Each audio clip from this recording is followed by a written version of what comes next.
ओइ मैखोम गुन्दा आं होनदों बे दे मैखोमनावहाय आच्चा सोरबा बाहायनांलाय सोर इन्टारटेनमेन्टखौ होनदों बे हिन्जावालाय बाबु थेख्लानो प्रफाइलबो गैया जेबो गैया प्रफाइलानो बे हिन्जावनिखासो रंगिना ना मा बिनिखासो प्रफाइलानो दम गैया होनखाबायना रावबो आं दा मानसिनि न'खराव दं नालाय ओंखायनो एसे बारा गोसा रायलायनो हायासै आरो आं रायजोबो नङाबा आं मोजां रायलायखाया जेबो प्रफाइल पिक्सार मोजां गैखायानो ओरै मोनथामल'खा मैखोम हेकार्स होनदों जायखौ मैखोम हेकार्स नै बे भिडिअखौ गावनो हरबाय आंनो बुंना लाबाय एन्टारटेनमेन्टजोंबो जादों होननानै दा बे आंनो बे भिडिअखौ हरफिनबाय आरो ना रायजोफोर दा बे मानसिखौ नांगौ आंनो प्रफाइलथ' गैखाया नालाय गावनि निजा प्रफाइल गैखाया दम गैखाया नालाय बे 300 फल'वार्सल' दंखायो नै मैखोम हेटार्स होनदों जायखौ थैखागोन बे आं बुथारखागोन बेखौ लोगोल' मोनथों थुब्ला दानखावनायबा मानिखाया आं बेखौ लोगो मोनफ्लांबानो केसा बिराद गाज्रिनिफ्राय गाज्रियाव थांगासिनो दङ आंहालाय नै सोरबा बिसमुरि रंगिनाखौ जादों दा ओमफ्राय आं नायनोसै आरोखि ना आंथ' बे रंगिनाखौ आं गाबोन लोगो हमगोन आंनि जुदि फन हमाबा आं गाबोन न'आव थांनानै लोगो हमहैनाय जागोन बे रंगिनाखौ सिदा खोना बुंहरखाबाय आं रंगिना नोंहा आंनि नाम फानदोंना इन्टारटेनमेन्ट आं नोंखौ जादों इन्टारटेनमेन्ट आरो बे मैखोम गुन्दा हेकार नोंखौ दाथारखायो आं मा खालामो सिदा सिदिखा बे मैखोमखौ मोनबा मैखोमाथ' बयजोंबो सुथुर मिथिखायो फेसबुकाव आंनि अनेक कमेन्ट फैगोन मैखोमनि बयबो सिख्लाफोरखौ लानानै भिडिअ भाइरेल खालामग्राखा ओमफ्राय आं दा रंगिनानाव फन बुगोन ओमफ्राय दा रंगिनाया मा होनहरो जुदि फन हमाबा आं गाबोन थांगोन बिसिनाव आं दा फन बुगोन दानो नोंसोर सिगाङावनो फन बुनानै रायलायगोन आं दहाय सेभ खालामना दोनखायो र' दा रायलाय सिरि खोनासं आं खोनासंनो सोनावगासिनो थानो फना र' ग्लासा फांजोब गारिया नायना आं मानियालै मा खालिबो हेलौ औ रंगिना खोथायाथ' बिराद देरबायलै नोंथ' बिराद जारला खालामबाय आंखौ बिराद फेसबुकाव भाइरेल जागासिनो दङ नोंखौ जादों होननानै आरो आंहा हिनजावजोंबो रायजा हरगासिनो दङ आरो न'खरजोंबो रायजा हरगासिनो दङ आंहा नोंखौ जादों होननानै आच्चा मा हिसाबै जेन'बा नोंसोर आंखौ बेबायदि खालामबाय थाखो दे बुं आं नोंनि मा दाय मावदों आं नोंखौ मा खालामदों जेन'बा दे बुं माबा मैखोमखौ नोङो सिगाङाव भिडिअ माबा हगारदोंमोनलायनो बियो आंनो फैसा 3000 होनानै आंखौ बिदि कल रेकर्डिं खालामनो थिनदों मारै नोङो गोदो माबा मैखोमखौ सिगाङाव माबा गाज्रि माबा हगारदोंमोनलायनो बेखौनो आंखौहाय फैसा 3000 होनानै बेबायदि कल रेकर्डिं खालामनो थिनदों आच्छा दासो बुजिबाय आं खोथाखौ माने आं गोदो मैखोमखौ मोनसे टाइमाव इउटुबाव हगारदोंमोन नालाय बे मानसिफोरखौ भाइरेल खालामनायनि सायाव ओमफ्रायहाय नोंनो फैसा 3000 होनानै आंखौ बिदि बुंहोदों ना माबे माने आंखौ मा सिखा मोनो बिदि बुंखो नोंबोथ' होननाङा ना आंखौ बिदि आं मिथिगौ बे बुंनो थिनबाय नालाय आं बुंबाय आं बिदि भिडिअ माबा भाइरेल खालामगोन मागोन आं मिथियाना माने भाइरेल खालामा नोंसो मिथिखायो बे मैखोमखौ होमबा नोंबो मैखोमनिसो लोगो ना मारै मैखोमजों लोगो नङा सिगाङाव माने रायलायलाबायोमोन एसे आच्छा होमबा मैखोमासो नोंनो फैसा 3000 होनानै आंखौ इन्टारटेनमेन्टजों जाजादों होननो थिनदों आरोखि ना थै खोमोन गलाबाय लोंनाय मैखोम बुन्दा आं मानियालै बेखौ मा खालिबो ओइ मैखोम अबाव दं नोंलाय गयदा आंथ' लोगो हमनांगौलै नोंसोरखौ आं मा खालिबो होनखाबाय आं हानाय नङा खिन्थु आं बिराद देन्जारजों लोगो दा हमसै माने आंहा एसे उसुबिदा जागोन ना मानो मा दायाव माने आं हौवानावसो फैबाय हौवानाव फैबाय आंथ' बिदि होनजायाब्रा आंथ' नङै खोथाखौ आं बिदि बोरै होनजानो जेन'बा माने मैखोमखौ आं मोनसे टाइमाव बुंहरदो आंलाय मा मिथिगौ आंनो बिदि बुंनो थिनबाय नालाय आंबो बुंबाय मा मैखोमनि नाम्बार हर आंनो दानो हर ओइ लालाय हर नोंनाव मैखोम नाम्बार दं दा औ दङ हर ओइ लालाय सुइट ला मैखोम नाम्बार लालाय दे हरनाय दे नाम्बारा खिथा दे नांगौ आंनो आं मानियालै बे मानसिखौ होमबा नों फैसाखौ लादों आरो बेनिफ्राय 3000 ओमफ्रायसो आंखौ बिदि बुंदों आरो नोंबो ना मारै नों बिदि बुंनो नाङाब्रा आंनाव आजां गाजां आबिसां बुरनाम जायो बेबायदि आच्छा माने आङो मोनसे टाइमाव आं मोनथिया रायजोफोर माने मैखोमखौ आं मोनसे टाइमाव मानसिफोर भिडिअ भाइरेल खालामग्रा हिसाबै आं बेखौ बुंदोंमोन हा ओमफ्रायहाय बे सिख्लानो बे 3000 फैसा होनानै आंखौहाय इन्टारटेनमेन्टजों जादों होननानै बे आंखौ भिडिअ बुंनो थिनदों दा फुरि हिन्जावा बुंना लाबाय बे खोथाया सैथो नङा दे खिथा नङाबा लोगो मोनगोन होनखाबाय आं नंगौ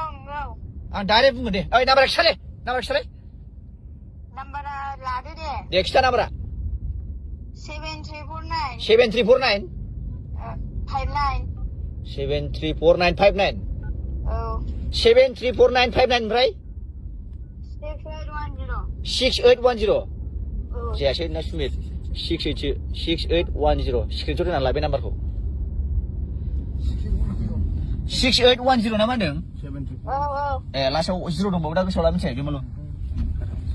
जायखिजाया खिन्थु होनखाबाय आं जुदि बायसान्स माबा मोनसे जानांगौबा आं लोगो हमजोबनो गोनां जागोन खिन्थु आं होनखाबाय आं बिदि नङै खोथाखौ आं बुंजाया दे मिथिबाय ना होनखायो आङो नोंबो बुंनो नाङामोन बे बाथ्राखौ नोंबो सानै हनै बुंनांगौमोन मिथिबाय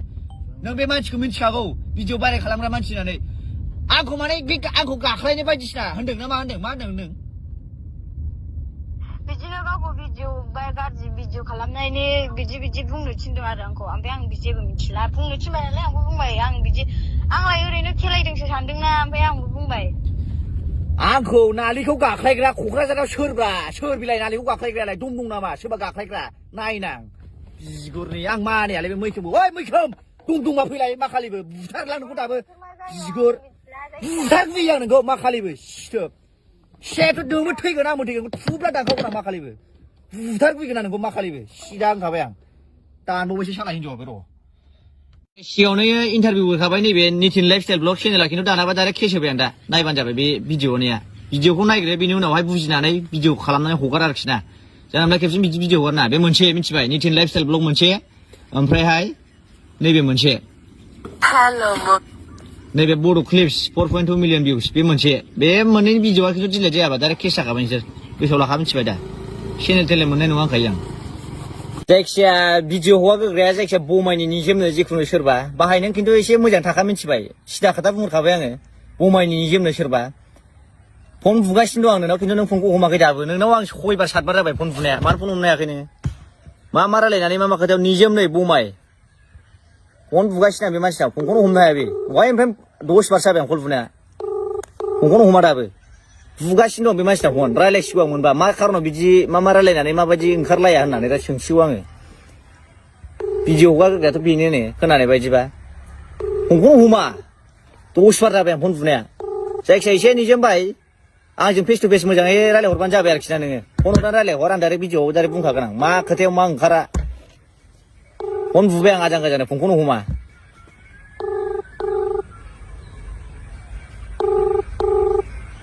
एगार' बार 12 बार जाबाय आं हमा ससियेल मिडिया जुगानो ओरैबायदि जालांबाय सोरबा जे माबा मोनसे होबाय लागाय भिउस मोननो थाखायनो मा बानायगोन मा बानाया जानला मोनलानो माबा दसेनो थुन्देखेबो होनलायो फाग्लासो मालाबा थुन्देखेना सोरबा पस्टार होलाबायलायबाय बिदिखौ मा होनबावनांगौ जाखो ओंखायनो आं बेफोर बांद्राय लाफारायाव आं गोलैनो साना आरोखि ना माने बेफोर भिउसनि थाखायनो एकदम सोरबा जानला मोनला मा सोसनगोन मा एरसन एडब्लक खालामगोन नों मोजां भिडिअखौलाय सोर शेयार खालामफेरखो मुन्नु मोजां भिडिअ मालाबाबो शेयार खालामखाया गाज्रि होनबाथाय दा हास्लाब खालामो मानसिफोरजों बेयावलाय सिदा पइन्टखा बे हिनजावखौ आं सिनायो ना मायो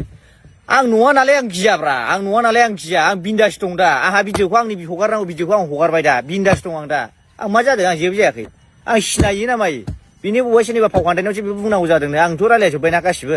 रायलायजोब्बाय बेबो सोरनिबा फाव फान्दायनायावसो बेबायदि जादों ओंखायनो आं नुवा नालाय आं बिन्दास दं दाबो जेरै दं आं बिदिनो दं दाबो जेबो जायाखै आं माने गिनांगौआनो जेबो गैखाया आंहा भिडिअखौलाय आं रायलायनानै हगारजोबखाबाय मा हगारनांगौ मा हगारनाङा बे मानसिफोरनि माबायासो बारा मोजां नङा माबा जै मालायनि एसे माबा मोनबाय नङाबा नङाबाबो नोंगौ मा सोसनलाबायगोन मागोन एसे सोलायदोब्रा आफाफोर मिथिबाय ससियेल मिडिया जुगखौ एसे बिराद जानला मोनला नंथारबायना एसेयावनो एसे गावबागाव रियेल कन्टेन्ट बानायदोब्रा हाबाब नोंसोर मा कन्टेन्ट बानायो मेरला रिल्स होदलागासिनो दं माथो रिल्सफोर होदलानानै जा खालि नोंसोर सोरबा गाव मालायनि गाज्रिखौ नायनो हायै सोरखौबा माबा गाहायाव दोननो सानाय गाख्लायनो हानाय आंखौथ' दा जुजिखा नैबार आंखौ हाखाया हाजार जुजिखायो आं बायफोर मिथिबाय जाय आंनि हेटार्सफोर दा जुजिखा दम गैया होनखायो आं आरो माबा मोनसे बुंनांगौ दंबा फेस टु फेस लोगो हमनानै रायलायफै आंथ' बिदि फनजों बाहाथारो आं बेफोरबायदि मानसिना प्रफाइलबो थाखाया जेबो थाखाया आरो जाय कमेन्ट गाज्रि आं दाखालि बुंखाबाय कमेन्ट गाज्रि हग्रा बेमाथ' खुनु प्रफाइलबो थाखाया जेबो थाखाया सिगां बयबो मिथिखायो बेखौ कमेन्ट गाज्रियासो बयनावबो थांखायो बेखौ बयबो मिथिखायो खुनु बेफोरबायदि माबाया थाखाथारा आरोखि ना प्रफाइलबा थाखाथारा बिदि मानसिफ्रासो कमेन्ट गाज्रि खालामखायो नालाय आरो बैफोर जाय मालायनि भिडिअ लालाबायनानै सोसनग्रा हगारलाबायग्रा बिसिनाबो थाखाबावासो एकदमबारे बिराद थाल मोनजोबथारबाय आङो बेनो आरोना जुगानो सोरबा सोरनिबा भिउस मोननो थाखायनो आजां गाजां मा सोगोन माबा सोसना सोरबा आं हगारनाय भिडिअखौ बै हगारगोन बै हगारनायखौ बै हगारगोन मा जानांगौ बिदिलाय गावबागाव चेनेल लादोंबा गावबागाव जेन'बा भिउवार्स जानो लुगैदोंबा गावबागाव गोसोबायदि मोजां कन्टेन्ट बानायनानै भाइरेल जाब्रा जेन'बा बेफोरबायदि आरोखि ना मालायनि भिडिअ सोरलाबायनानै जुगानो देन्जार जाबाय होनखाबायना बेनो आदा नयन खननाय बे लंथं जुगा होननाय बे सैथोसो जेबो नङा बे गान रं जायाखै बेथ' सैथोखौसो खननाय ना ओमफ्रायहाय बेनोब्रा पइन्टआ मेन पइन्टआ फैदो दानिया पइन्टआ बेनो जाहैबाय माने दानिया जेन'बा मोजां भिडिअखौथ' सोर शेयार खालामबावो गाज्रिबासो बांसिन शेयार खालामखायो नालाय मानसिफ्रा जेसेबां गाज्रि एसेबां शेयार खालामो